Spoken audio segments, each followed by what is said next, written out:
After weeks in the wilderness, I'm back. We are returning to Terminus as scheduled, with one catch for tonight. I am the black metal guy, aka Stonehammer Sentinel. And I am Hyper Shaman, aka I play ogres in Warhammer because I like to see representation in my games. And finally I get to see a body that looks like mine. Radical body positivity, right?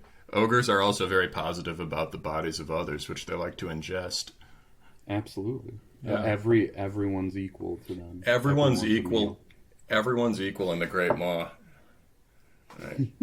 So, there was like an ad at one point. It was like some Games Workshop thing where it's like little kid looking at like from the Age of Sigmar, one of those Stormcats, like, look, mommy, this one looks like me, and I'm like, look, this ogre looks like me.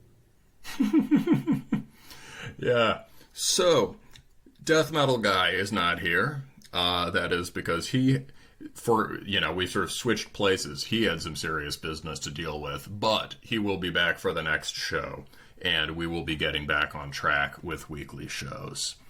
I had a bunch of crazy work shit to take care of, and I still do, but, Terminus has to forge ahead. So, Hyper Shaman, we've got, I was doing a lot of, I was, listening to some different shit over break. I listened to, or over the long break I took, and to some extent you guys took, was listening to, a lot of Armored Angel. Have you ever listened to the whole discography? I've listened to the full length and a couple demos before that. I mean, I'm pretty sure at some point I checked out their first few demos, but it's not something I listen to regularly. Yeah, but, I'll listen to Angel of the Sixth Order and Mysterium often enough. Yeah. Mysterium's really good. Yeah. A lot of people think they jumped the shark at Angel of the Sixth Order because they changed lineup. Although, I haven't listened to that one all the way through.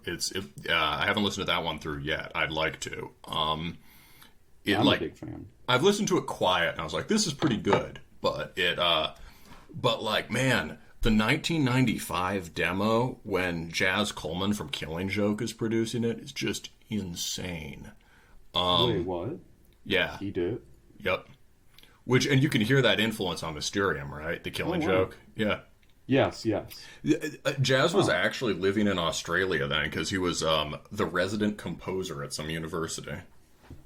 Oh, that's right. He's an actual classical music guy. Yeah, but he doesn't make it sound like weird early Killing Joke. He gives it this just, massive gothic metal production. And but I don't know, going back through all the demos are so fucking good. I bought the 95 one on, from L's Headbangers on record, but I got a couple of the other ones on Bandcamp too, and they're just, it's like if you play all the demos and EPs through, it's like it's a really long album that's perfect.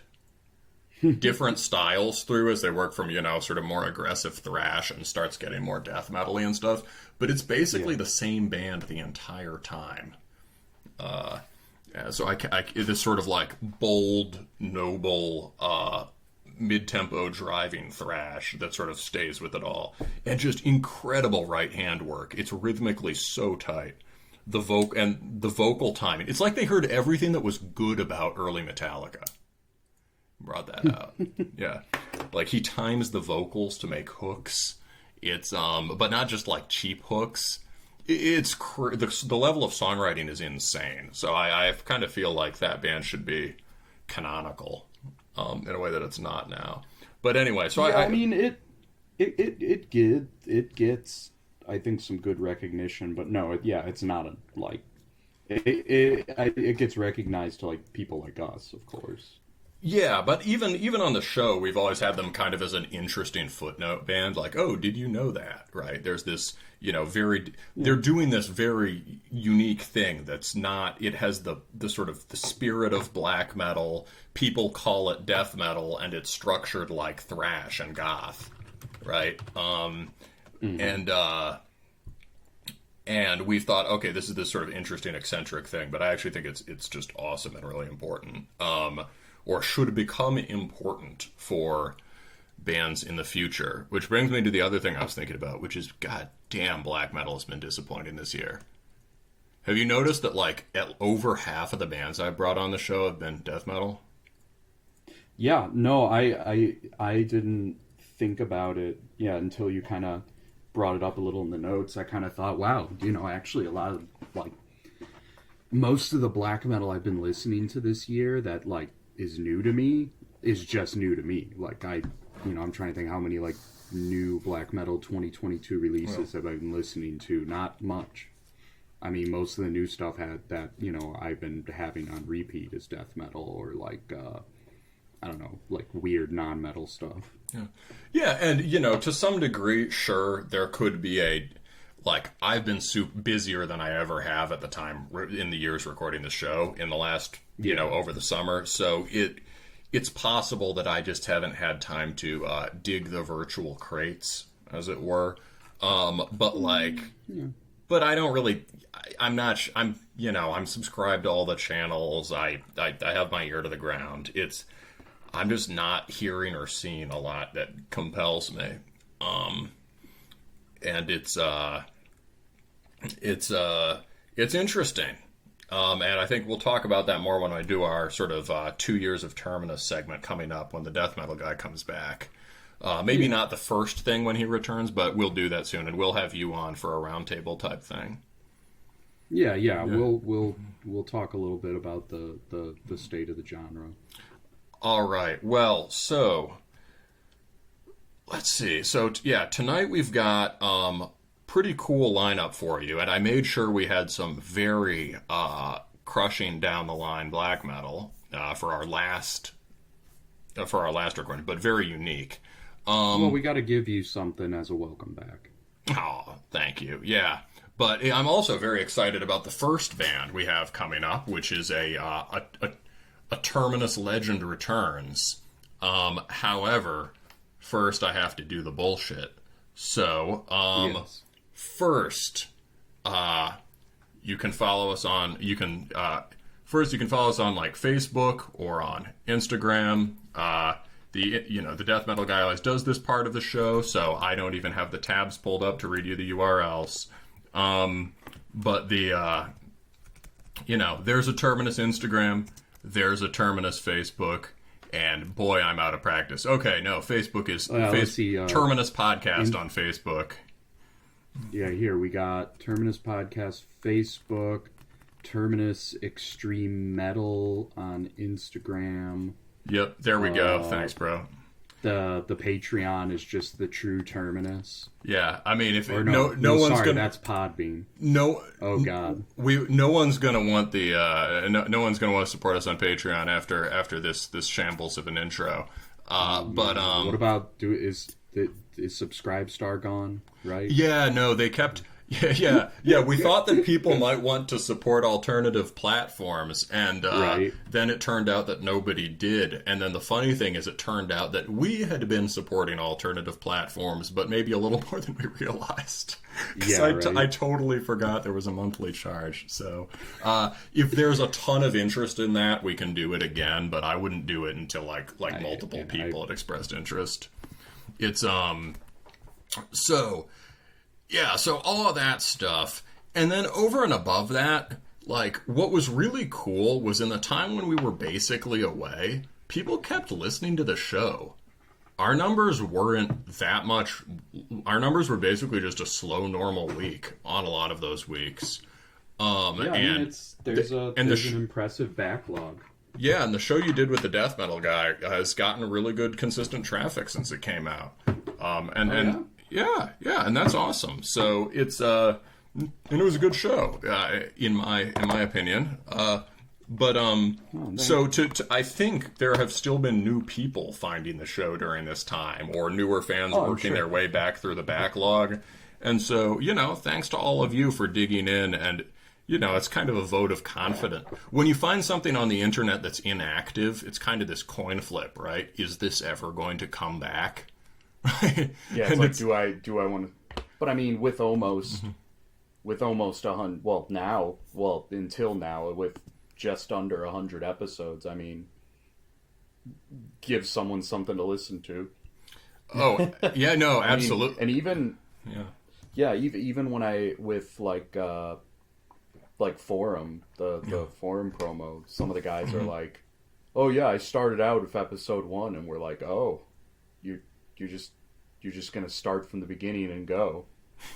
I get all power to you. Well, the intro segment this time is definitely a bit of a recall to the very early dark days of Terminus. Yeah. But the death metal guy doesn't have the guiding light. Yeah, when the death metal guy departs, barbarism returns.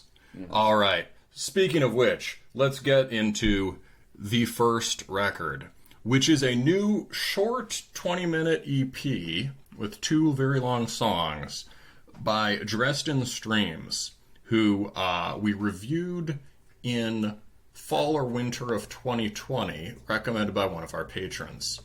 And it was a thing that, surface aesthetic aside, right, which was not quite either of our thing, we both just, I loved, and the death metal guy could get into. And we got a really positive reaction from the head of the label, Damien Master, the label's Colloquial Sound Recordings. His band is A Pregnant Light. I eventually started listening to his stuff and brought him on last summer, right? I did this essay on Broken Play, and then had him on for a very chill interview. So there's a return from this label, and Dresden Streams was... I should do some background on the band. This is a band that occasionally pops up, right? And if you want to get a sense of the sound or the history of it, we played a sample on that first episode. We played a sample from the Azad Hind demo back in 2012. And it was very much in the line of like American Blazebirth Hall worship, right? Regal, nebular, long drawn out structures, these swirling reverby riffs, big emphasis on like the most just sort of way before it was cool in the way it is now. There's an emphasis on sort of gut punch, triumphant riffing. And you could classify it's basically in the same vein as something like Laskovic, maybe like Sanguine Eagle or Griselda. Does that sound about right to you? Have you checked out any of that? Oh, you haven't really checked out the earlier stuff, have you? No, so I only just recently kind of started checking out the album. I never listened to the demo, but I mean, I've listened to Sanguine Eagle and Laskovic, so that gives me a good idea of American Blazebirth Hall stuff. Yeah. Griselda, that's a newer band, right? Griselda, I think it is, but it's related to this. I think it is, but it's related to like the Klaxon record scene. I think I gave that album a cursory listen from last year. Yeah. But no, so yeah, that gives me the idea. Yeah, so it's this kind of ecstatic, wild stuff. And then this last thing we listened to, Swaraj in 2020, has riffs like that and that kind of tonality in it. But it is really altered. There are these concise 2 or 3 riff songs, and instead of having this sort of, spiraling reverby tone, there's, hot, focused, concentrated tone. Crisp, not chunky mids, sort of crisp, searing mids. And the riffs would have these neck snap change-ups, that you got in the earliest second wave stuff that we always talk about having breakdowns, and then it's been kind of forgotten as an art, right? So there's the songs are structured, and more than that, you can hear just actual hardcore riffs and riff ideas on it throughout it. So these are sort of black metal songs structured as hardcore songs. There's powerful, solar, glorious trem riffing, but also just crushing breakdowns and songs that have this kind of extended chest-thumping mid-tempo force to them, almost like neurosis-y. So, yeah. What? Well, I would say, yeah, I mean, that's, hearing that the early stuff was very much like a BBH sort of thing is interesting to me, because with this EP really being my first experience with the band, I'm like, oh, this is extremely hardcore. Yeah, so that's what's exciting to me. I didn't feel that structure at all. Yeah, so that's what's exciting to me. I've become rather, I think there's a reason I'm not hearing that much good black metal now, and I think it has something to do with the need for a paradigm shift, a great reset, if you will. Well. Yeah. Careful there. No. Jokes aside, I'm serious in terms of the idea that I want to hear people structuring things very differently, and we'll get into that more later. When we talk about it in the abstract more without the review context. But I really want to hear, there are musical qualities that I find just totally missing from nowadays BM, and maybe the fact that they were missing back in the day, they were missing sort of for a reason, and they weren't missing that much, and now it's like a problem, right?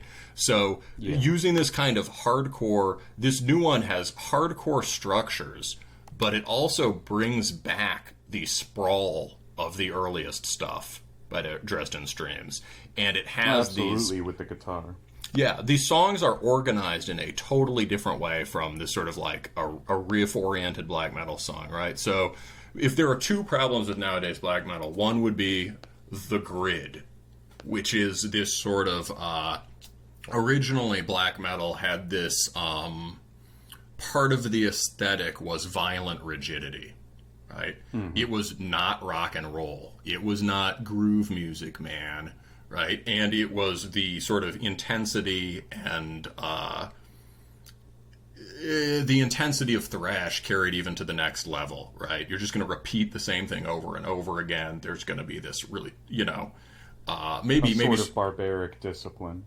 It's discipline. Yeah, exactly. You can be channeling barbaric force through that, but there's a discipline to that kind of rigidity. The songs are deliberately closed.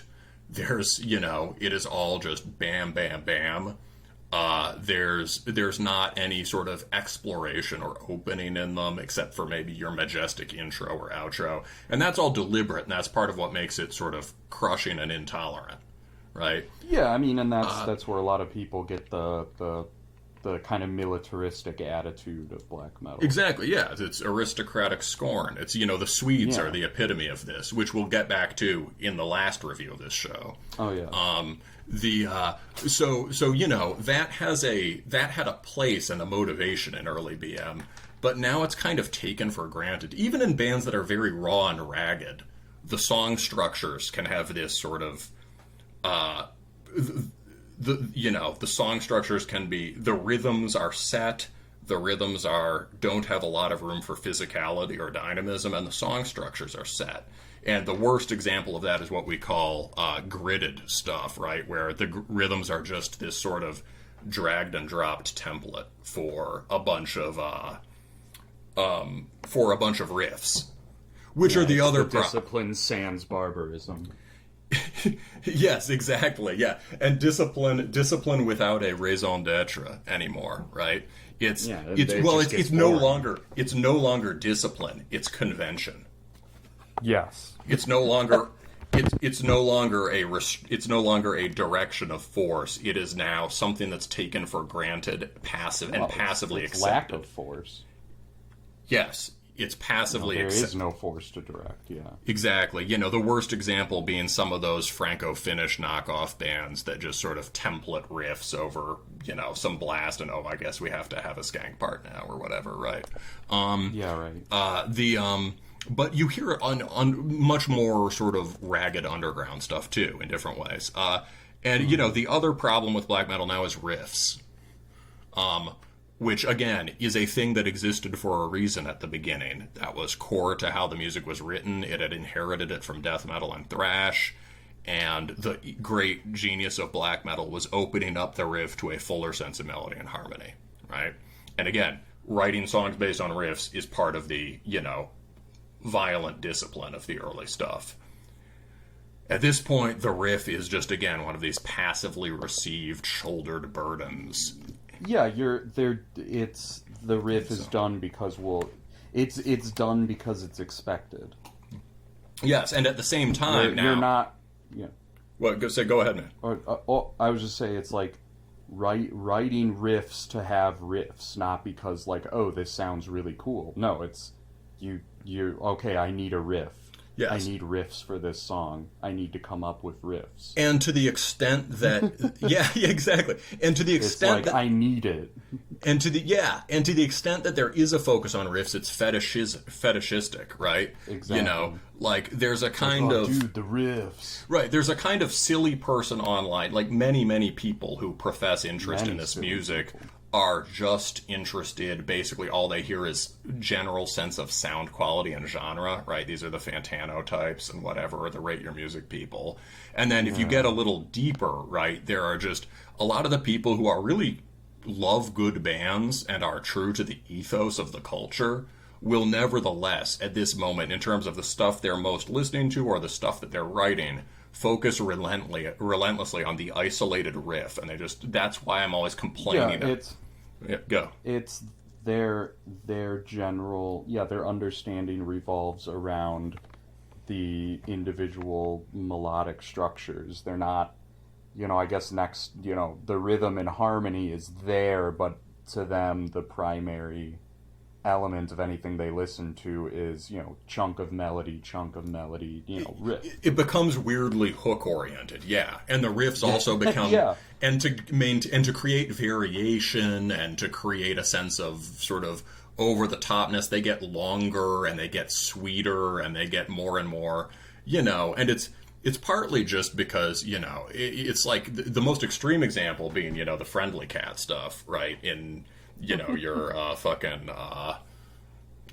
what was Total Vernichtung or, Rosterchester. Yeah, I mean, like Rosterchester, Total Vernichtung, and Eisenwinter. But I mean... But what? Well, I was just saying, I mean, and while, I'm a fan of those three bands. I like Total Vernichtung a lot. I don't see a lot of what people try to bring from it's one of those things where the original bands are cool, but I'm not super into a lot of the stuff that comes after it. Exactly. I think a big part of it has just been like people are like in part it's just like what scares the pussies away, and everyone's just like, well, Argos Lent GBK, right? And so now everyone has these really elaborate florid riffing structures, like we get the Grenadier last show as an example of how influential those bands have become kind of recently. And great bands, but the way their influence has gone is this sort of riff fetishism that ironically makes the music poppy over time.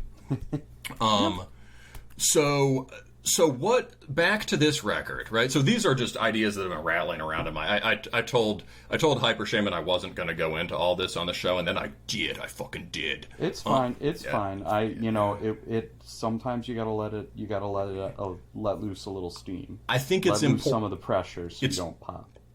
That's true. So I think I can't pop on air. People wouldn't want to hear that. No. So the thing is now, coming back to this particular record, how does it respond to those problems? Well, we get tons of rhythmic openness and dynamism, right? That is, the songs are not locked into the grid, and there is tons of mid-tempo physicality. There are tons of, time switches, and it's informed by the hardcore, the sense of body music in this, but also, and the sense of sort of highly inflected, spontaneous playing, but it's also just inflected by what is the folk element in this music, which was present on the last one, Swaraj, and that's been brought out even more. So this is influenced also by, according to the promo, Hindustani classical ragas. Can you hear that? I mean, so my only relation or experience with ragas is through like another genre that is related to ragas, not ragas directly. Like, and actually, now that I think of it, yeah, it does. Cause so I've listened to a lot of like American primitivism, like American primitivist guitar playing, like specifically like Robbie Basho is super into Indian ragas. He even has like 3 different songs called an American raga or something. And it's just these dudes who like taught themselves how to play 12-string guitar and fingerpick and all that. And yeah, I mean, I can hear a lot of that, just like, yeah, very, very big floor, not floor, very big, like, saturated, repeating guitar patterns with that, have different little inflections or changes here. Yeah, so it's saturated is a great word. There, the layering here is really, really dense in the same way it would be if you were playing a sitar. And that's exactly like what these guys were doing with the 12-string guitar. Yeah. They were finger picking to get those layers of multiple overlapping sounds. Yeah. And layers over this just solid continuum, right? This is intensely drony. In a way, and that's definitely a raga thing. And it's also a Slavic black metal thing. So in that way, but in that way, he's activating more of the Ukrainian stuff that was also prominent on Swaraj, but he's Indo-European blood memory, something. Exactly, yeah. There is both of he's going for this Indian feel, but he also has access to how you generate this feel in black metal, right? And he's using these two things together, right? So you get this just really powerful drone. And then you said something about the, subtle changes and whatever. The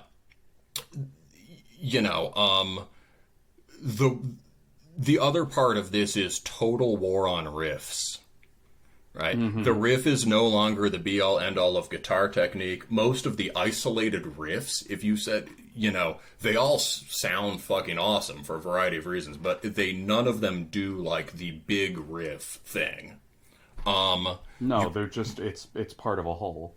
Part of a whole, and there are many cool things happening on guitar that you just really can't describe as riffs, or it's just not the best word for them. Yeah, I mean, so and like my understanding of a raga is it's supposed to be like like sets of conventional like conventionalized phrases that so or like it's like think of it as like how we in America we have like the 12-bar blues. Like ragas are like that. It's like a certain sequence that you for lack of a better word, even though we're saying they're moving away from it, you riff on it. But riffing in the traditional sense where it feels to a degree almost a little improvised, hence the little variations here and there. Yes, this is highly improvisatory music, and I think it's solving a problem that, it's speaking to one of the things that has been lacking in the rigidity and riff-basedness of latter-day black metal, is a kind of improvisation that is not the shitty heavy metal solo. Right? Yeah, well, you're sticking to a structure. You have a discipline via a structure, but you're still playing with the structure. You're not playing the structure. Yeah. And it's just like, it's a kind of improv that you can hear on Stooges records and on early certain kinds of noise rock and shit like that. But it is, absolutely. but you know, it's not in hardcore for the most part, and it is not in thrash or black metal or whatever. And there are good reasons for all of that. But it is elemental to, if the first extreme music record is, you know, Funhouse, it is fundamental to extreme music, and it's coming back here, which is so exciting to me. So it's this droning, sustained, organic improv that happens over the course of the entire song. It's not isolated in this little solo. Yeah, man, it's just fucking cool. So let's listen to it. Yeah, so this is sample from the Queen of and I don't know if I'm pronouncing this right, but the Queen of Awad addresses her fighters from an elephant on the battlefield.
Yeah, so I didn't even notice before. I noticed it now listening to that sample how much the two guitars kind of do separate things here and there. That was pretty cool. I didn't notice that before. Yeah. No, and that's totally, wow, I guess that's, yeah, that's good we're talking about it, because I never thought about that connection to the ragas as much now, with especially that open spacey passage right before the drums kick in. Yeah, so the record is structured. One thing that makes it really different from either from traditional black metal or from, you know, the decadent nowadays forms that are common is this sort of the way it's structured. They're just open. It moves like there are open parts and parts where it tightens up more. Right? And those don't neatly correspond to blasting parts or, you know, say punk beat parts or whatever. They change, but like, yeah, you got that, yeah, it opens. As he drives the beat ahead in the middle of that sample, it opens out and he starts doing different kinds of layers on top of it. And this is a good thing what you said. It's like about improv in this tradition, non-wank improv, let's say, is you are riffing.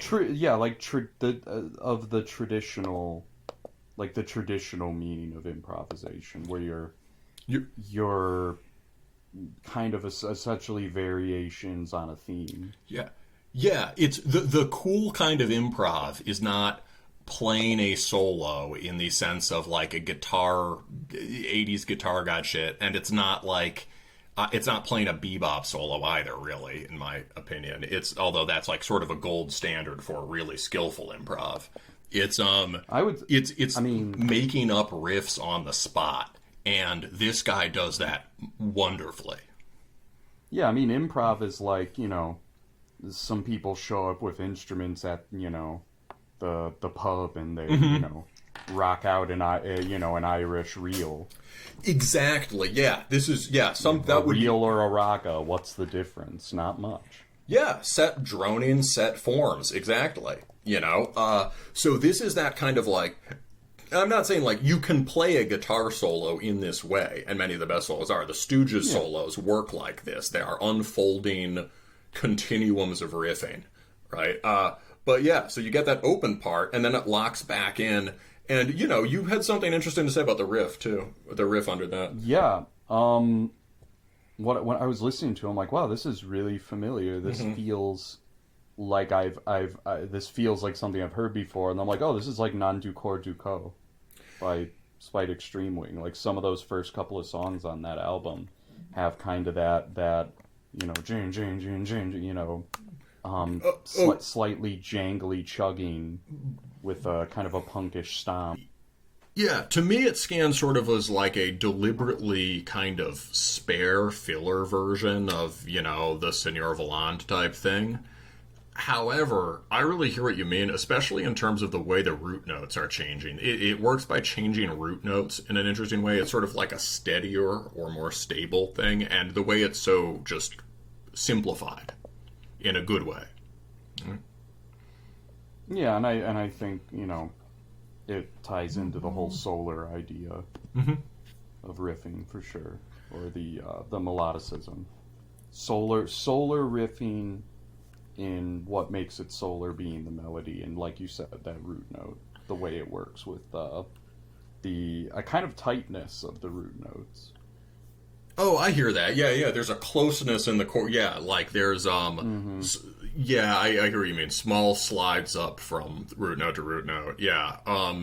It's and the music of the mood of this music is highly solar. It is sort of the sort of burning masculine force linked to that is sort of bright and affirmative, right? When a lot of our listeners have heard us use that description before to just capture stuff that doesn't quite fit in the traditional black metal mood. But here, that's really at the center of the music, and although you could describe something like Spite Extreme Wing as solar black metal, because they're still structured like black metal songs, these aren't, and that's exciting and interesting, right? Or like Makwa songs are structured like black metal songs, or kind of like folky songs, right? Like this is even skate punk once in a while. Yeah, once in a while, right? So this is right. This is structured in a completely different way, and it's a different for Spite Extreme Wing. That energy is has to do with this sort of apolline structure to it. Even though there's a lot of energy and spontaneity in the playing, and inflection in the rhythm. Here, that spontaneity and inflection is just like organizing everything. A lot of this music could be jammed in a good way. And then, we got to talk about the heavy mid-tempo stuff, right? How about that last beat? Right? It's essentially like a breakdown. It's a breakdown, for lack of a better word. It's a breakdown made out of the Graveland beat, which is really cool. Graveland is another G beat. Yeah, the G beat. Yeah, exactly. And it's not locked into the set form. It's not just we need a Graveland beat. It's like, what can I do with that? What is the sense of possibility here? Is the possibility space is way more open here. Just those like the chokes and the downbeat emphasis, just really heavy. And Graveland is another sort of touchstone for this kind of just muscular, sprawling mid-tempo black metal. Well, and it comes back to, and I always heard that a lot in Graveland. I guess I don't know if I want to say droning guitar, but the more saturated, folk-ish chording. No, it absolutely is. Big, wide chords. Big wide chords, and it absolutely is based on drone. I hear Graveland is one of the drone bands. Yeah, and I guess maybe it's just my past in my life of dealing with hipsters and drone metal. Maybe drone has become a dirtier word in my mind, maybe not consciously, but it gives me a twinge of like, oh, drone. That's a good point. I mean, I wonder if that's true for a lot of people, and I wonder if that sort of turned them off of deliberately engaging more with these ideas. The irony being that drone metal doesn't really work, for the most part, by engaging root tonality, and drone metal works by being bad. You need to, and I think I need to reframe. I didn't think about that at first. You got me. I think I need to reframe the word drone in my mind to think more about things, like throat singing. And, exactly. The hardanger fiddle and more traditional ethnic music styles. And drone is fundamental. I mean, I use that word on the show a lot. I see it as fundamental to a certain kind of, well, really to black metal in general, especially the stuff that's more stripped down and primordial. Like, a strong black metal is definitely about strongly centered root and octave tonality. However, right, you couldn't describe, like, Sacramentum as drone music, right? And you couldn't really describe Mayhem as that either, even on Denisirus. Certain bands really emphasize it more. Dark Throne does it. Iljarn does it. Hate Forest, right? They literally has drone tones running throughout. And so they're super influenced by Graveland, right? So just imagine the drone. If you listen to, like, the heaviest drone Graveland album is Thousand Swords. And I think that comes back to being actually related to folk guitar styles, because tradition. I mean, a lot of black metal is notable among a lot of extreme metal that they use a lot of times will use whole chords, not just power chords or a 3-note chord. They'll use 4, 5-note chords. I mean, I remember one of the first times I was ever, getting into black metal, it was some video of Varg in his little French shack being like, oh, I never did power chords. I used whole chord. Look at this. I play all 5 strings, kind of. I'm like, huh, I guess he does. But it comes back to the way you can get the drone is because using those whole chords, those big wide chords, you have so much more to work with, and you can hold some of those notes over, keep a couple of those notes, so you have that essentially the drone that's tying all of this together. Right. And the easy way to do it is just write everything over the low string and hold the low string and all the trem, but you can also sustain. Graveland sustains ringing high chords. Right? And I think that's where kind of the drone metal thing becomes dirty. Is it's like, why does it just have to be these single low notes? A drone can be anything. Anything can drone. Any note. Yeah. It doesn't have to be low. It doesn't have to be high. It doesn't have to be mid. The lead guitar work on this often really taps into the drone. It just wails on and around a single tone. Especially towards the end of the Queen of Awad addresses her fighters. Yeah. It's not it's not just one thing droning, it's what's happening alongside the drone. It's not a thing, it's a method, man. Yeah, it's a method, exactly. You have a drone as part of your playing, but it's not the whole of the playing. It's part of it. Yeah, and so let's listen to another one, and we'll focus less on the riffy part and more on some of the battering mid-tempo stuff, and then the way it ramps up. We start in. You could think of this record as structured more like, they're just these different parts juxtaposed. So you could think of the structure here as vortex, mid-tempo, vortex. And we start in the blasting vortex, drop to mid-tempo, back to the blasting vortex.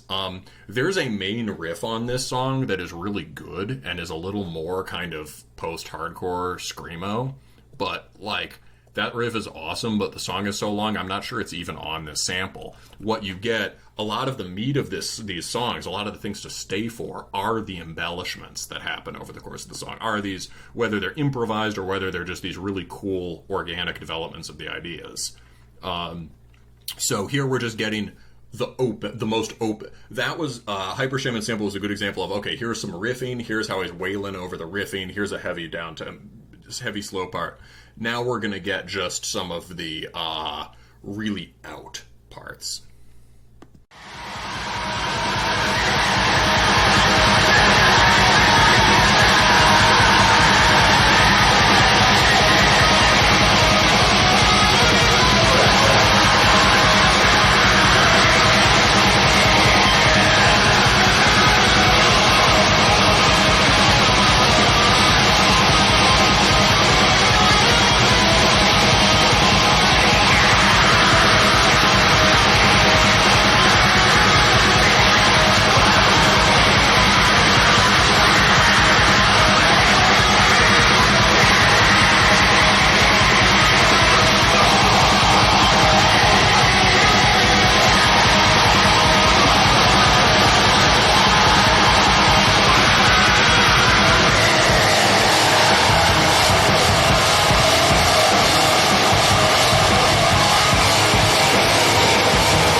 In case I forgot to announce it, I can't remember. That was Lucknow Siege, parentheses, I will not bite this greased cartridge.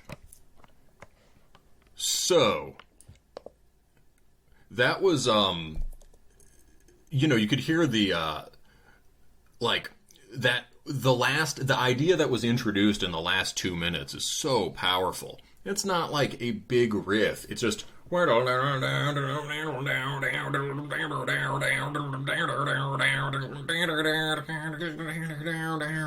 Right? That is my favorite part on the record. I mean, that's like super like primitive drone, like ancient proto music, just wow, wow, Yeah, you could throat sing that. And in fact, there was some throat singing. You mentioned it earlier, but at the beginning of the sample, he was actually doing, I mean, not like, he's not like a Tuvan shepherd, but he was doing the sort of the deep, low Attila tones. Mm-hmm. Yeah, exactly. There are other parts which might be samples or might just be the dude getting wild. Maybe he's been trained in his style or whatever, is doing parts that sound like in the sort of,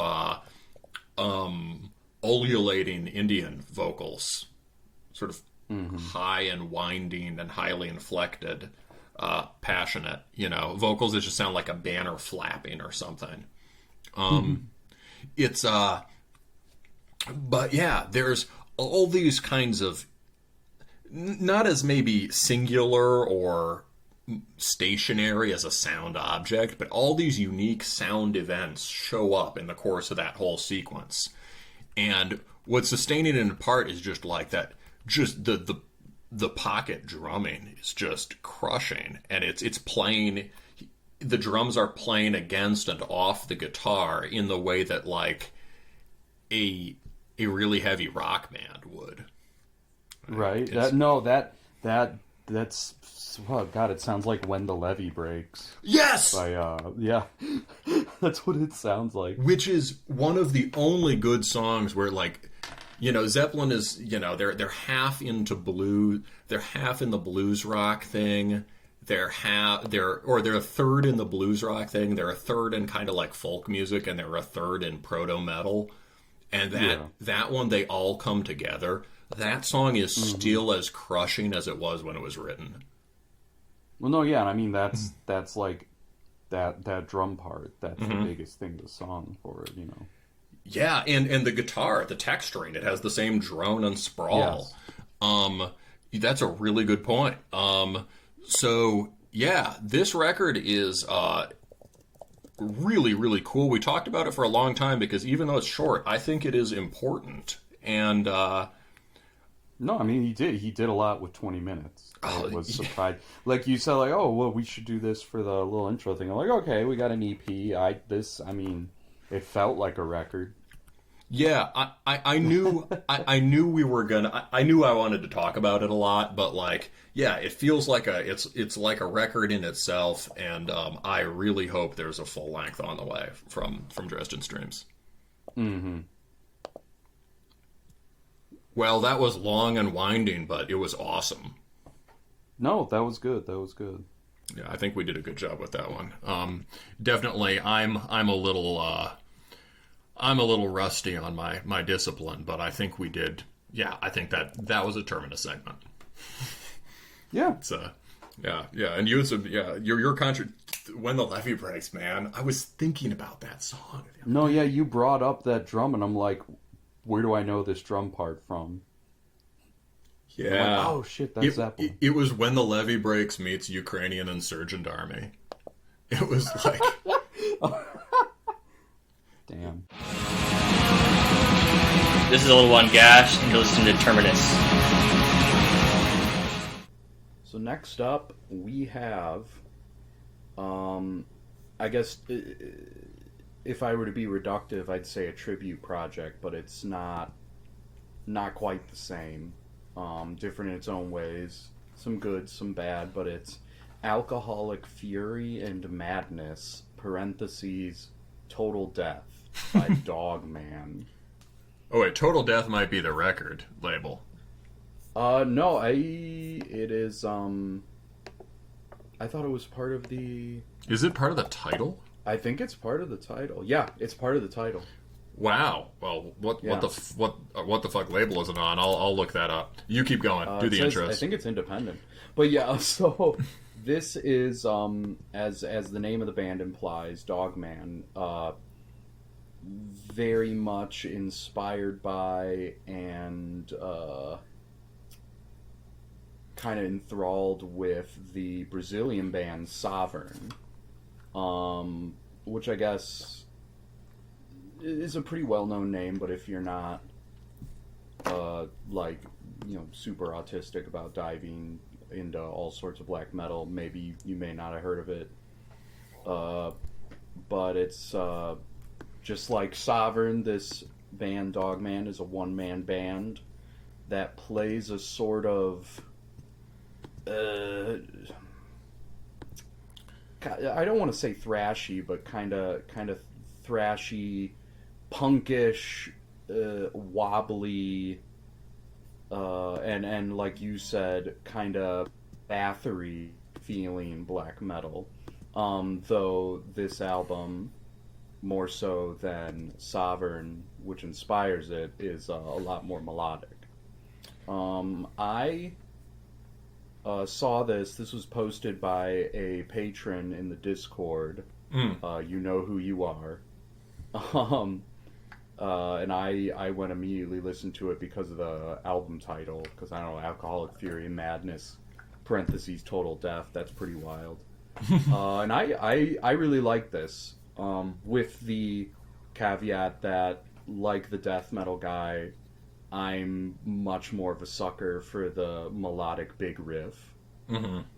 But you had some good, like, equally pro-con kind of critique for this. So how did you like this? Yeah, that's about how I feel.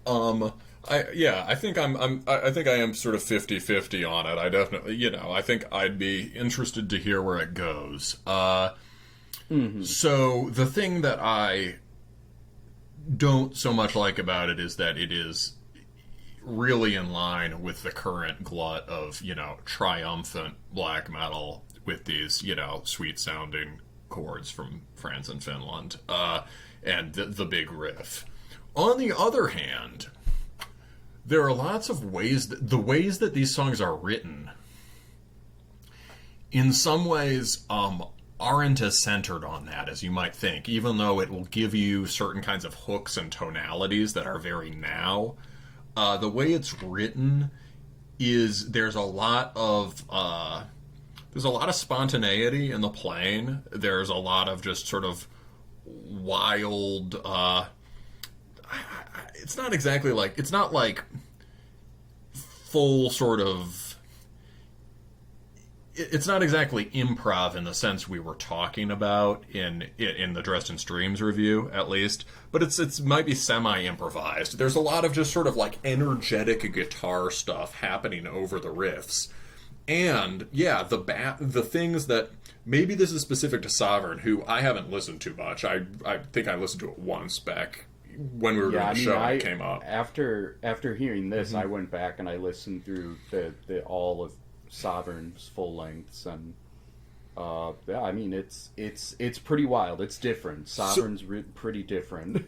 So we should, I remember it being really just sort of ragged and harsh and deliberately miserable sounding. So we should. It's pretty drunken. Yeah, so we'll listen to some Sovereign in a second, and I think that'll probably give us a better frame of reference for understanding this. Certainly me. But the things that to me scan as Bathory-ish, right, also give it this greater, this greater physical presence that's missing in a lot of nowadays stuff, right? It's thrashy, it's wild, there's this sort of brash, charismatic presence in the music. And I'd say, that's good for now. Let's listen to some Sovereign. Yeah. So this is just a chunk out of the song Rum and Beer off of the album Dogman, for, whom this project is named.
So yeah, I mean that's pretty much a good taste of generally what Sovereign sounds like. I mean, that's the last Sovereign album, so I mean, some of the early stuff is different, but very much the constant, 1-2 1-2 with generally some chords playing and then guitars doing other stuff over the chords, and while having that really rigid 1-2, I'm assuming drum machine, it there's a certain drunken sloppiness to it, despite having this interesting melodicism. Yeah, that was really interesting. I kind of that's cool, right? So he's this Sovereign's a weird band. This impossibly fast, skank beat, and then he sort of decides. There's a very idiosyncratic sense of rhythm, you could say. Yes. Like, the first riff that comes off that track appears to be in triplets, but it's played against a straight 4/4 beat. It's like he's taking a riff that makes sense as a triplet riff and dragging it out to fit it. He makes it work. It's, like, highly original. And despite some of the melodicisms in this Dogman, the new album, not Dogman, the Sovereign album, despite them being maybe, as you said, a little more in line with the Franco-Finnish stuff, I think it didn't even read as much to me as that when I first listened to it, probably on one hand because I'm pretty inundated to it. It just, it doesn't stand out as, like, something to stand out anymore to me. So but what stood out to me the most is how the best way I could say, like I said, drunken or wobbly. It's a very wobbly album with the guitar. Yeah, so this guy, Sovereign has the way Sovereign is. You can also hear the speed metalisms for sure in how Sovereign's playing. So some of the stuff that I heard as battery is a lot of, I think have you listened to any of Dogman's earlier stuff? Did he do anything that was like actually straight Sovereign worship? And then just sort of develop away from it? No, because he just had like a demo and EP. I haven't checked those out, but I mean, maybe the one from 2017. Yeah. Well, the weird thing about this is that it is much less idiosyncratic than the idiosyncratic project it's paying tribute to. Yes, it's a bit more organized. It's more the melodic sensibility is more conventional. Like, honestly, there are more sophisticated kind of classical sounding chords on the Sovereign. It's kind of mutilation-y in the tonality. Yeah, and maybe that's what and that's something I've always thought about mutilation, is it's got a very drunken quality to it. It's the sloppiness is almost feels intentional in the rhythm, even though I know it's not. I mean, they wanted to play Transylvania properly, they just couldn't. Yeah, which is amazing. And this guy maybe could play these riffs properly, but can't because he's too drunk, which is also awesome. Yeah. So you hear that feeling. He has to be a man who consumes a lot of alcohol because it's kind of part of Sovereign's image. Yeah, so you hear a lot of struggle in the riffs, but in a cool way, right? And so there's that. There's the way the layers kind of grind against each other. There's the way that the speed metal riffs, because of this just super condensed rhythm, the speed metal riffs kind of just like, they don't really have that rolling pedal point groove to them. They're kind of more just like pointillistic, almost just like, I don't know. So there are certain guitar mannerisms that that Dogman picks up on in his tribute in this project.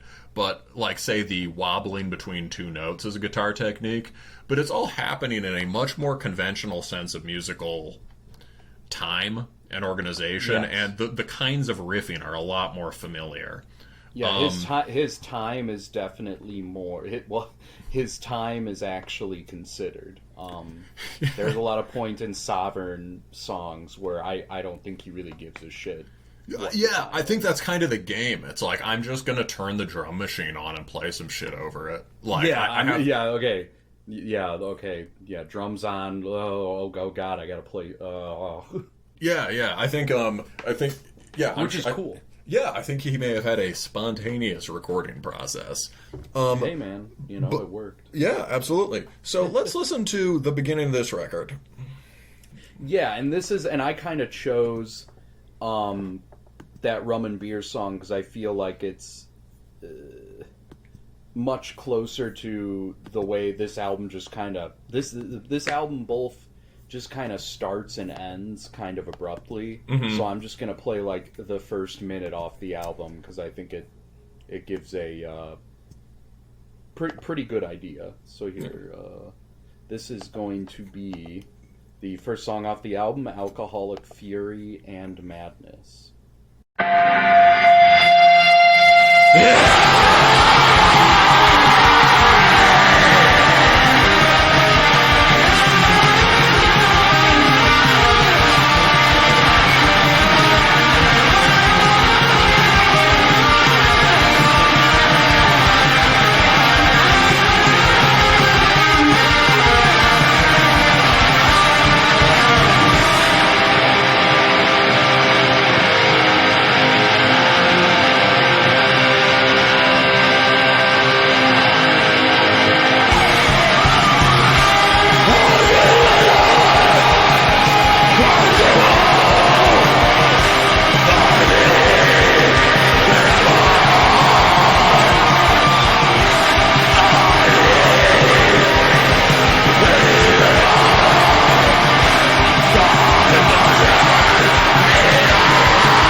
To me, what you can see there is the basic structure is pretty much the same as Sovereign, where you have, this, I think in this case, probably more a real drum, or maybe he's just using a really nice VST, but it's, the drum, tupa, tupa, tupa, mm-hmm. and you have one guitar part doing general just chordings, and then a guitar doing some sort of something over the top. And I think one of the big differences is what I notice in Sovereign is kind of like we were saying with maybe some of the more solar riffing. Not that Sovereign's solar, I don't think it is, but mm-hmm.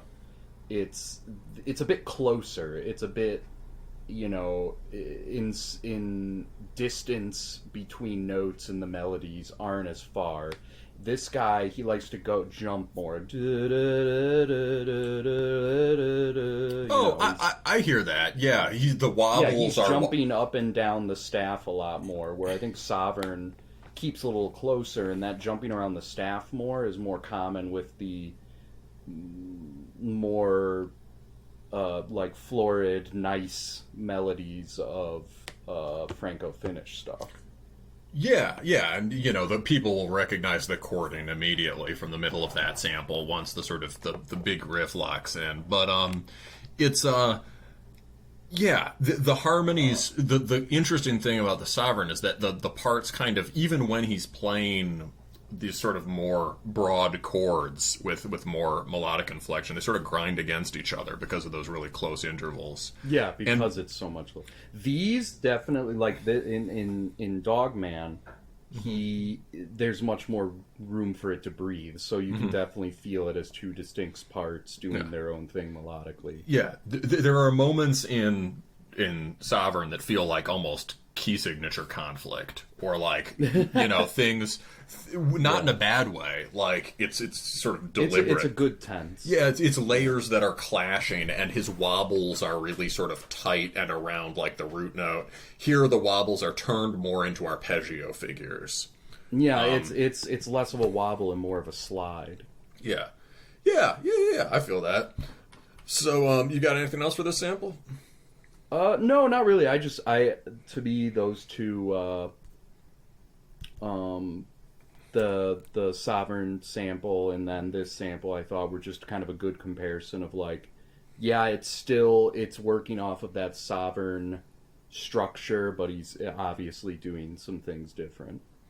Yeah, that makes sense. It's so I want to go to. I did not really like that first track when I first listened to it. I did like Catwoman Demon, which is number 2 and is a ripper. And I thought, since you did a very short initial sample, I thought we'd just listen to all of it because, yeah, why not? Although it's a very straightforward song structure and it's just kind of a thrash song, it starts and ends in sort of kind of in cool and different places. Let's yeah, and this was definitely, I think this was in my second sample I referenced. There was a few songs that kind of have a certain part, like feel to them that I want to talk about, and this was one of those songs. I almost took this one, but then I thought, I'm going to do track 1, track 2. It's allowed. Occasionally I find myself almost just picking one track I like and the track after it, which I also decide I like from the middle of the album.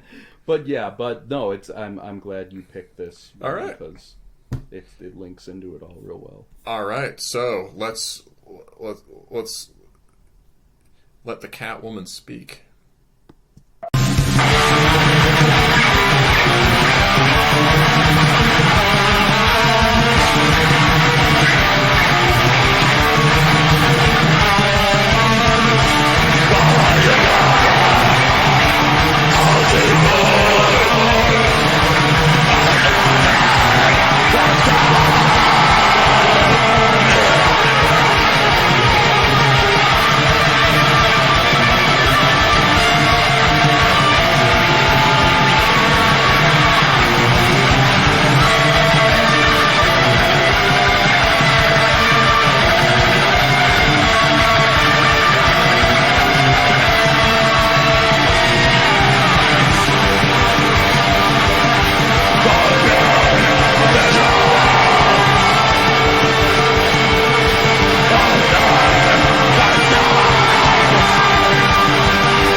Yeah, so you could hear that in that last riff, the turnaround is virtually identical to one of the big riffs at the beginning of Corellian Satanist Madness, right? Yes. I can't remember which one, but I didn't bother looking it up because I'm sure everyone listening knows what I'm talking about. You know? Yeah. And however, it sounds great. For a number of reasons. It's first of all, it's the turnaround to a speed metal riff. It's not a smoothly trimmed black metal riff that's just a lesser knockoff of this. He's built those kinds of fin chords into the end of the phrase. He's got a lot more sort of... He's got, a lot of rhythmic push and pull in the phrasing, and he's got the cool shit happening over it. You get that... Right? Death metal guy would immediately point out that sounds like emo, and he would be correct. Right? Yeah, no, it's very, very, very emo 90s alternative. Yeah. A little Totenvaki, which we can't knock. That's his thing. Yeah, it's very so those chiming phrases, they sound really good in that context. It adds an interesting layer that sort of the sort of cresting and falling feel there is almost moving in opposite to the triumphant riff. And the thing that it sounds kind of like there in that moment is not Dressed in Streams, but the other, the Colloquial sound recording's flagship band, A Pregnant Light. Right? In that Pregnant Light songs are structured around the Bathory beat, and sort of thrashy riff structures, and they have this sort of emo and screamo based sense of melody and texture building out of them, but using black metal guitar technique. And I think at its best, this record actually works more like A Pregnant Light than Sovereign. The inflections are different. It's more ragged and filthy. It's, and all of that. But I feel like, forceful, rhythmically inflected thrash playing, spontaneity in the layers, and the ability to just indulge in the chug, right? The middle of that song has just this very simple mid-tempo chug part. All these things that are not really that current in nowadays stuff. And combined with this mood of, at its best, it's emotional peaks, and I would say this song is one of them, especially that part. But there are a couple really cool highlight moments in the song. When that Bathory speed metal riff kicks in about a minute in, and there's this sort of drop, really cool. There's this mood of wild moonstruck abandon here, right? It's about being really drunk and miserable, but about it being kind of glorious, right? It's like a romance. It's romantic. Yes, romanticism of drunkenness. It's not. Yeah. I don't know. It's like the reveling in the bass. Yeah, this album is dedicated to all the maniacs who drown themselves in alcohol and self-destruction. And, so there's something I can sort of commend about this band, and that I think is also true about Sovereign, right? Is that it brings together two sides of black metal that have really been separated out from one another. You've got first wave worship bands and some war metal bands and, I don't know, certain other kinds of bands that will sort of really focus on the parts of black metal that outsiders mistakenly see as just sort of traditional rock and roll, sex, drugs shit. Right? Yeah. And it easily gets turned into that by people who completely miss the point. Right? Have anal sex and party. Right? And, that sort of was a part of the early bands, right? But it was connected to this sort of heroic and visionary side of the music. And, it speaks volumes that Sovereign's record has a man in the form a man-headed dog fucking a dog-headed woman. And like Death is playing violin, and there's some demon watching and it doesn't look cool. It looks ugly, right? No, it's extremely ugly. Yeah, it's like off-putting. Yes, it's deliberately off-putting and deranged. But the music has this kind of arcing, mutilation-esque grandeur, and this kind of this sort of there's vigor in the playing. It's not collapsing. And the dude's presence, right? The band is called, even though there's all this shit and misery in the music, it's called Sovereign, right? And it's he's committed in all of this to maintaining the aristocratic ethos, and his alias was Rudolph the Proud, which is so that's one of the cool things. You see pictures of this guy. It's like he's got a handle, like his picture on Metal Archives. He's got a handlebar mustache, hairy chest, shirtless, but he's like in this strange, like militaristic pose. Yeah, like one arm behind the back, one in front, holding a pitchfork. Yeah, this is what vampires in black metal used to mean, right? Being exactly. Being the count, and then. And then kind of, parallel, the guy behind Dogman, Gustav, his picture, it's just him standing upright, arms crossed, blank face. Like, he's not taking any bullshit. Yeah, and there's another picture of him where he just is clearly styled. He has the same handlebar mustache, and he lists himself as Gustav the Proud, right? Yeah. It's and you can hear, so even though the mood of this music is quite different from Dogman, the sense that I can see why it seems plausible to bring out the more noble side of the music, right? And to bring out the sense of heroism in it. Exactly, because it was definitely on Rudolph's mind. Yeah, he definitely he saw a certain nobility and degeneracy. There can be an ascesis to decadence, right? Or to sort of to being dissolute, right? There's almost a past you, in a sense. Sure, okay, you can become just dependent on substances, but in a certain way, you are imposing this really brutal discipline on your body to produce deranged states. And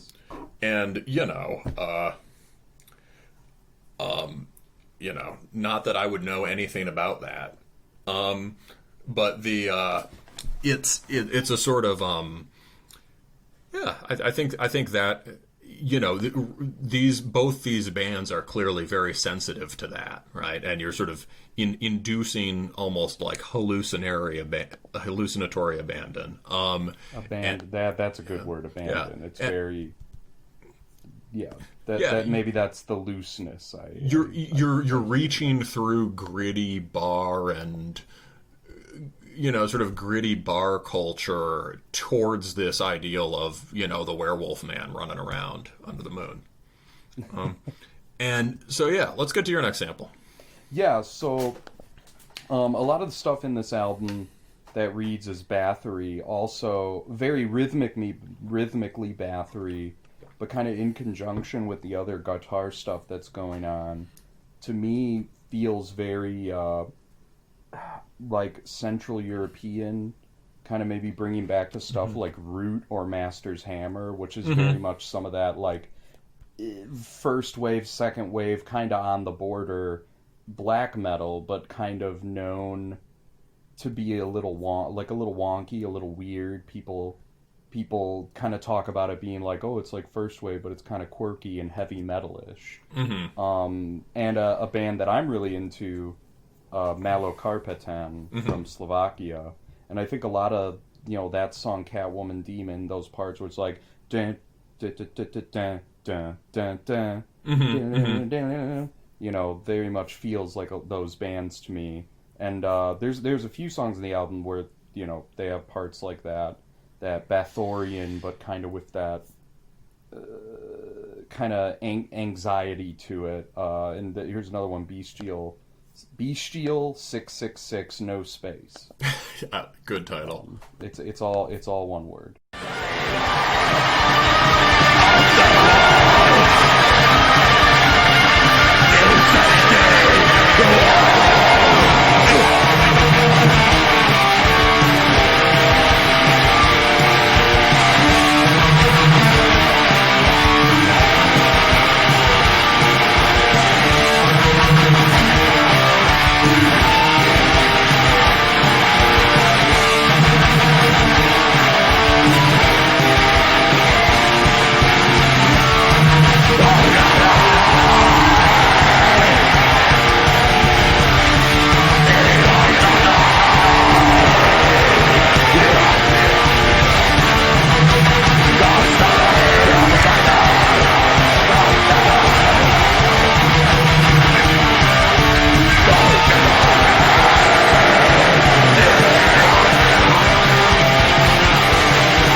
So that definitely feels more. I don't even know if I want to say like outside of Bathory for like first wavy stuff. That kind of root Master's Hammer thing in this Metal Carpetan band, which it's like one specific song off their second album that stuff on this album keeps reminding me of.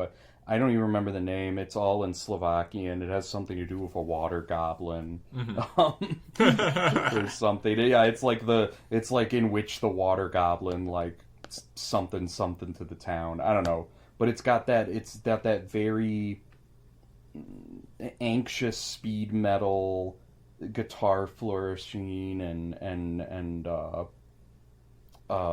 16th note, the trem runs where still, I guess I see what you mean by anxious sounding. Yeah, there's a lot of on this album that's like an unstable anxiety. Mm-hmm.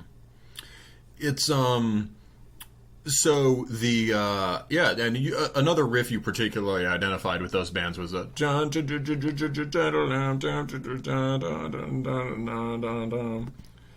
just the I don't know, I've never been good at identifying musical modes, but the whatever they're doing in the minor key there, the da, da, da, da, da, da, I don't know that but in like a speed metal context, very cool. Yeah. Yeah, I think it's like the phrase happens around the fifth, and then it descends. I don't know. Yeah, I don't think I could parse it right either. But he gives it a nice sort of. It has a more downcast feeling than you might expect from something that. That is hitting those notes. The way he's, it sounds even different from just like ja ja ja ja ja ja da da da, right? It has a different inflection. So that might be another thing that sets it apart from Sovereign, right? And I mean, I don't know if it's just by virtue of being in the Eastern European sphere. This guy is from Bosnia, so I don't know if that's just he picks it up from other Eastern European bands, or I don't know. Yeah, well, and it should be. I want to make it clear that when we say that's different from Sovereign, we don't necessarily mean it makes it worse or that it makes it a less successful tribute. It seems like what's going on in Dogman is that he maybe started from this idea of a Sovereign tribute, and he knew, I want to make music in this guy's spirit, and it's Yes. sort of branched out, and now he's trying to figure out what else to do with it, right? Yeah, which is commendable. Yeah, I No, think, absolutely. I think the best thing you can do, and like this is exactly how I felt with that Grenadier album. Is, you know, it's cool. Yes, there's bands out there that are really cool. They did cool things. You know, you want to do a project, make music that sounds like that band, awesome. But it's even cooler if you evolve with it. Yeah. It's that is how you, in a way, that's taking the thing more seriously. The thing that you want to pay tribute to, and the you're showing that there's life in those ideas. That it's not over. There's still more that can be, seen. Can be done with it, and that it can be, brought into contact with other things. Yeah. So, I would say in terms of, let's listen to Fantasies of Darkness. This is one of the more black metal-y moments on the record, and this is kind of, you'll hear the, as Hyper Shaman pointed out, the kind of the sovereign wobble technique is being used to make these long melodic phrases, and this is the longest one on the record, and it's quite powerful.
That sort of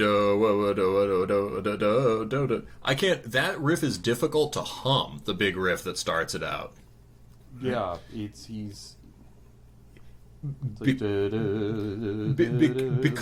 wobbling, because he's not chording it with seamless trem. He's wobbling between different notes in a way that makes it take. In a way that the technique is shaping the melody there in a cool way. Like, it actually doubles back on itself in ways that are unusual in riffs like that when they're trimmed. And there are two halves of it. There's really cool phrasing. And the interesting thing is that it's structured. The basic notes in it and the shape of it, it works like a forest riff. One of the really elaborate forest riffs. This sounds like straight up Slavonic, pagan black metal. And that is, and here he's really blended it with his own technique and with the sovereign thing. So to me, it seems like if he wants to build a more sort of, if he wants to build out the heroic side to this sort of, dogman, spiritual warrior, ascetic thing, right? Then I'm kind of more interested in hearing ideas like that than the more sort of satanic war mastery stuff. Yeah, kind of lean more heavy into the Eastern European side. And the sense I get about this whole record is that he's finding his. It's sort of, it's not experimental in the usual sense. It's literally he's experimenting. He's trying to figure out what works. And so that part's great. And then the energy immediately dissipates once he goes into those sort of rote arpeggios that are just sort of winding around each other in a not very interesting way. So they're... it to me can have the same kind of problems as that Imha Tarakat record did, as, you know, projecting this. It wants to be this extreme, passionate, continuous ejaculation, basically. And that's really hard. That's a cool ideal to aspire to, but it's very hard to pull off on a song-by-song basis, right? Yes. And so, and if you're into the idea of there being something kind of spontaneous and wobbly and wild about the playing, how do you avoid it just becoming riffola, right? So something more like the kind of focused improv we heard in the Dresden Streams thing might help, you know? Not just like playing sort of these layers of, you know, semi-arbitrary arpeggios, but like riffing, making up riffs as he plays. And there are parts throughout the record where he does do that, to be fair. Yes. Mm-hmm. Yeah, and I think it comes back to, you know, a lot of, like you said, like it sounded like a forest riff, you know, BBH stuff and that relation to some of the Dresden Streams and this. There's a lot of virtue to, you know, in the other sense of the word, riffing on the drone or riffing on something. Yeah. So, I mean, yeah, to me, like, I like that he's not just imitating Sovereign. To me, the thing I'd like to hear more of is, on the next one, is, yeah, more of a decision about which style to use, more focus, and also, I think that would go hand in hand with sounding crazier. Hail! This is Brandon from Cromlech, and you're listening to Terminus.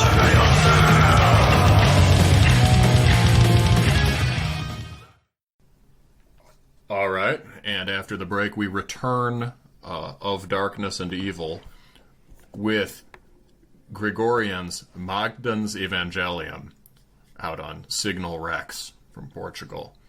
That means basically Gospel of Might. So right off the bat, you're getting distilled ethos of black metal in general, and especially second wave Scandinavian stuff. This is a Danish band, I believe. Yeah, Danish. Yep. Lyrical themes: devil worship, scripture, elitism. Well then. There it is. Yes, exactly. Basically the press release was a very sort of serious declaration of intent. Right? And it,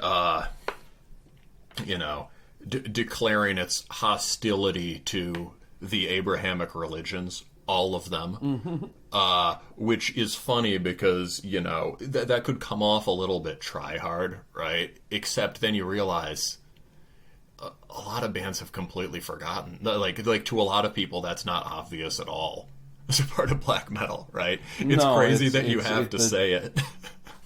It's generally people just like, oh, just Christianity. It's anti-Christianity. Like, no, really. Yeah, the original thing was just monotheistic, like dogma, like the modern.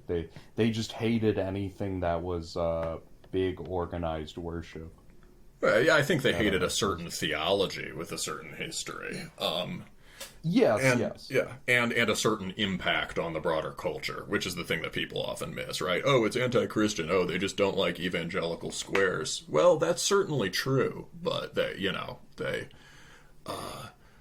but they also don't like you. Right? Not you, but to the people who the people who sort of misinterpret the genre like that.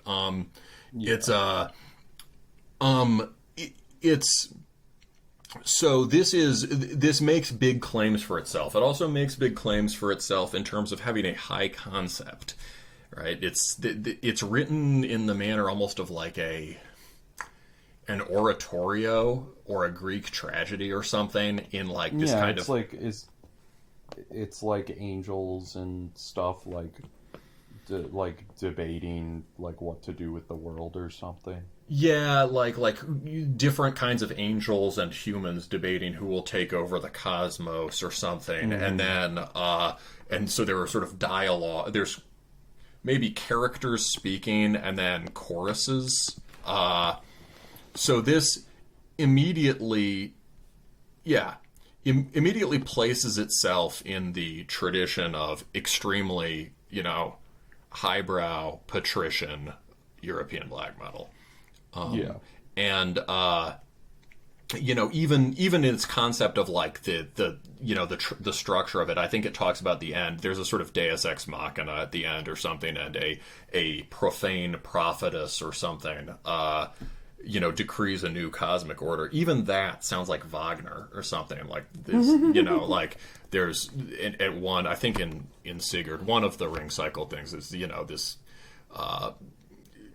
It's Wagner riffing on the Seeress's prophecy from the Voluspa, but there's a dense web of cultural references behind this. There's an installing black metal not just in the history of all the familiar genealogy we know, right, but in the things that were really obvious to the original second wave bands that have been forgotten, especially like Emperor, right? The stuff from the concept of Satanism there, right, is not 68 or Rock and Roll Revolt. It's Rock and Roll Rebellion. The concept of Satanism is Milton's Satan, right? Who wants to reign, right? And who has and who sort of conducts himself like a character out of the Iliad, basically.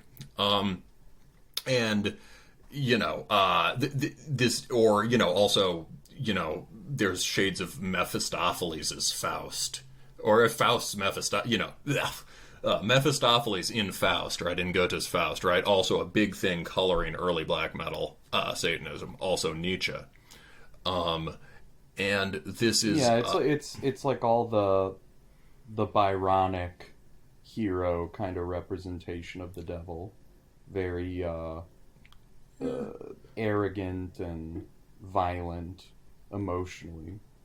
Yeah, I think that, there's something to that. Yeah, the sort of the devil as dashing protagonist and things like that.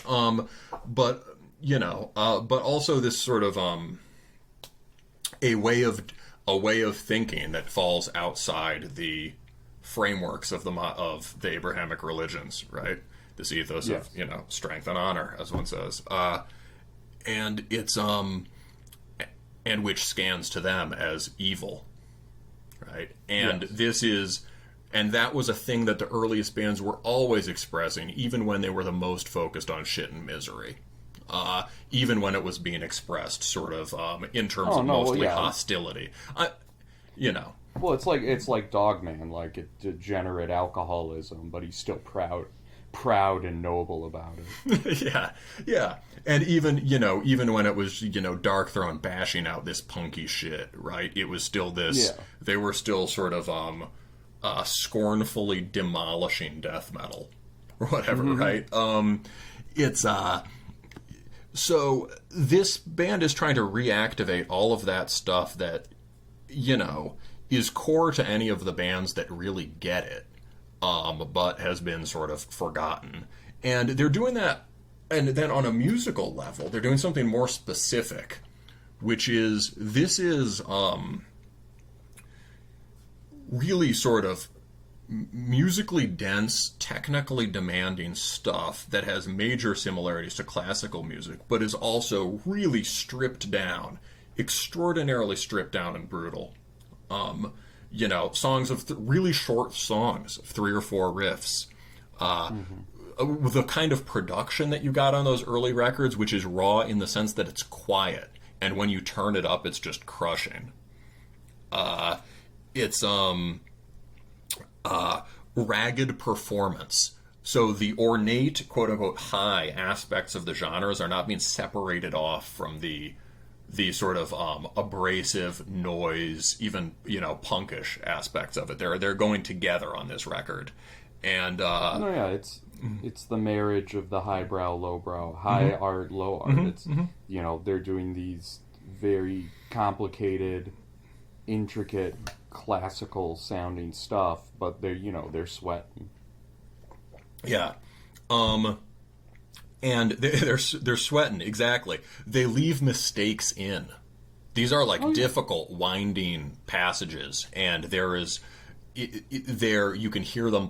The full band playing runs throughout, and so this is basically influenced by the sort of the stuff that these days I just like better than the Norse stuff, which is the mid to late 90s Swedish scene. When that makes it on the show, it's pleasantly become more of a thing now. When it in its bad form, it's just plain melodeath and blaming it on Sacramentum. But in its best form, right, it is, returning to, we get some shades of Sacramentum, of Dawn, of Dissection. Shit like Winterland is almost becoming canon now. But we don't necessarily get the much harsher and more vicious side of that sound. And Grigorien has a lot in common with, with the sort of grinding symphonic black metal of Kvist, who are actually Kvist is actually Norwegian, but they really fit with these Swedish bands. Yeah, they don't feel so Norwegian. Yeah, they really fit with these Swedish bands, and also with Niden Division 187, who we talk about occasionally, and Soren, who I am contractually obligated to mention all the time because more people should listen to them. Okay. And duly noted.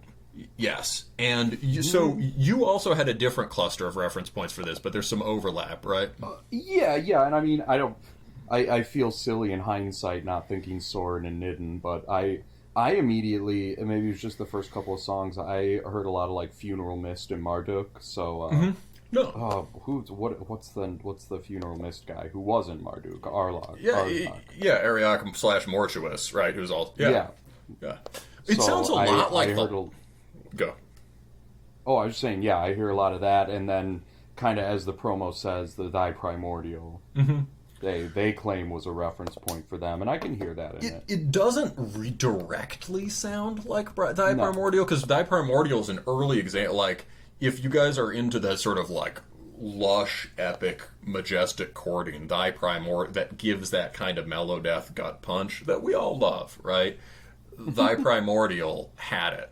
But Thy Primordial shared a drummer with Dawn and Nidden.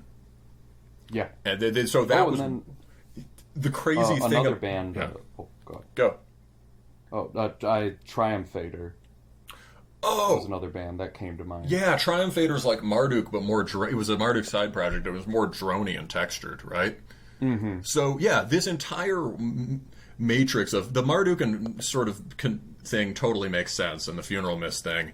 And what it kind of gives us is a non-flattened version of Marduk and Funeral Mist, right? These guys don't hear those bands... They don't hear Marduk as just the band with, this particular kind of octave riffing that's easy to knock off. And they hear the cool, interesting parts on the back end of Panzer Division Marduk with this sort of strained, high-tension, epic harmonies that you get in other Swedish stuff. Or they hear, or the aspects of Funeral Mist we got on the last record, which had these just glorious, powerful folk melodies. Very specifically the last one. That was the newest one is what I kept coming back to with this record. Yeah, storming folk melodies on the last Funeral Mist. And, those are on Soren as well, which we'll talk about. And for sure. So the similarity to Thy Primordial is just first, it's part of this scene of bands. The crazy thing is that Thy Primordial, Dawn, and Nidden each had different main guitarists and songwriters. Mm-hmm. This one scene had all of these guys with these insane sort of classical type chops, and also just clearly like a thirst for blood. And Thy Primordial, you can hear the way, I think maybe Thy Primordial can have this very sort of chord block organized riffing. The riffs are just these big sort of often regularly spaced blocks of big chords. And Grigorien works deliberately like that. And although Thy Primordial has these massive chords and soaring melodies, the songs are very disciplined and spare, and basically just wall-to-wall blast attack. It's very Spartan. For like it was one of those things. The first time I ever listened to Thy Primordial, I thought I was expecting more like Sacramentum or Dawn, like these, the big melody. It was much more Spartan. Maybe there's Thy Primordial records I'm thinking about, like, at the World of Untrodden Wonder. Is the earlier stuff harsher? Yeah, I think the earlier stuff was a bit harsher. Like, Okay. where only the seasons mark the path. Fair enough. But, when you're in the first review, in the Dresden Streams review, right, we were talking about that characteristic thing of early black metal being its sort of violent rigidity, or just classic black metal. Though the Swedish bands are the epitome of it, and Grigorien certainly has it.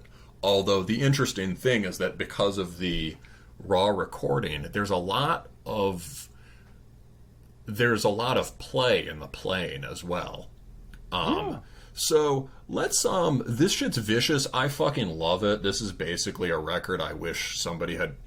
This is when I complain about things when I complain about nowadays black metal and talk about how things should have the sense of grandiose melody and the just vicious attack at the same time.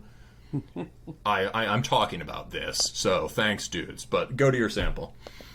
Yeah, so I start out with Ostens Fide Slange. Yeah, that sounds pretty good. Fide Slange. And this is just kind of what you kind of expect from this kind of music. As I said in the notes, the big storming symphony wanderer standing over over a sea of fog riff. Yeah.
But yeah, so you see there's like 3 riffs there for about over 2 minutes, and it's great.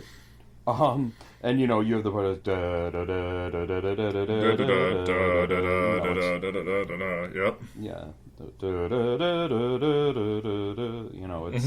It's very, very romantic era classical symphony sounding stuff. Yeah. And that's great. I love that. I'm a sucker for it. That first riff, you wrote in the notes that this maybe has they could have gone couple fewer repetitions for your taste. For my taste, because there was a couple points where I'm just like, okay, I get it. Yeah. But I mean, I appreciate the commitment. Yeah, I'm a retard and I like hearing the same thing over and over again. Yeah. I mean, it's me too, to a degree. Yeah. Well, that's one of those sort of deliberate rigidity things, I think, is black metal is based on hypnotic repetition. We are going to repeat this riff. They do, and they get a lot of mileage out of,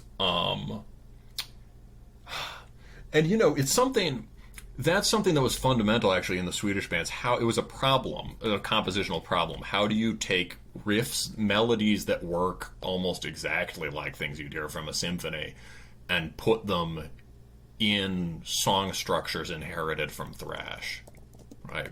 I mean, once and you know, meant to have this sort of repetitive looping thing. You know, you can hear Dawn riffs that if it were a different kind of composition, a more open kind of composition, would just immediately spill into another one after 2 reps, but they hold it for 5, or I mean, not 5, for like 8 or 6, right? Oh, yeah, I mean, even right away on Slaughter Son, there's a part of the song where they're like building up into that really cool single guitar line, and they're like, and like they just repeat it like a dozen times before going into like a really cool storming part, and they go back and do it again for like another 6 times. Yeah, and yeah, and when I first heard it, I remember honestly it sounded weird to my ear, right? Because I have just enough, you know, I don't know jack about classical music compared to people who do, but I have just enough musical training and listening to like know how it's supposed to sound, right? But over time I was like, this is sick. I like this riff, and they have successfully, the whole point is that they've tried to write the riffs in a way that allow them to loop, and this band really gets that, I think. And another way they get mileage out of so few riffs per song, a lot of these are 3 riff songs. And a lot of the structures are really simple. Like, they just repeat the 3 riff run. Like, and with maybe one additional thing thrown in, or like, you know, here at the end of the song you could see it just went out into a breakdown. They get so much mileage out of it because the riffs are so long, and because they're written as full sequences. Each riff immediately talks to the last one. And in that way, it really is working like classical music, right? They're sort of that is answering the long, elaborate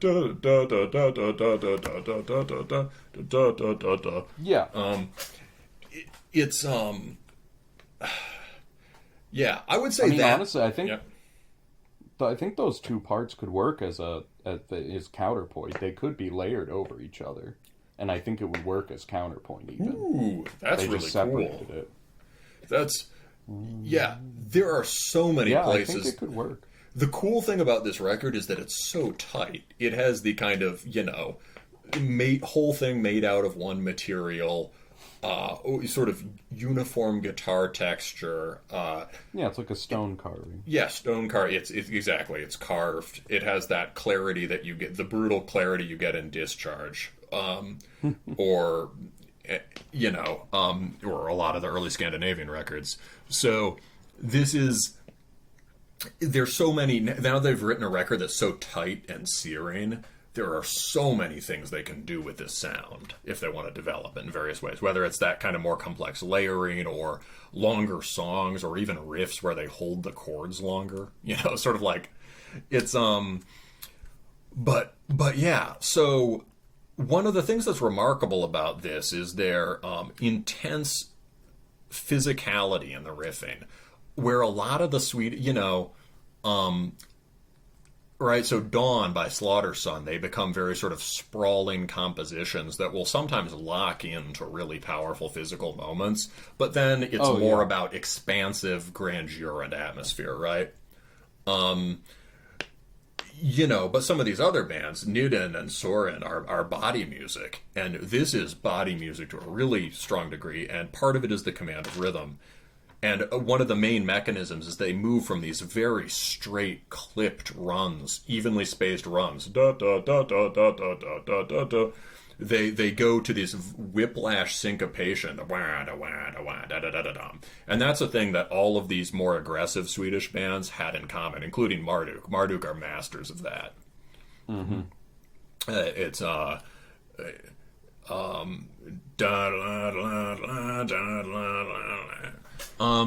So let's talk about rhythm here, and I want to go to the first track. And I was trying to figure out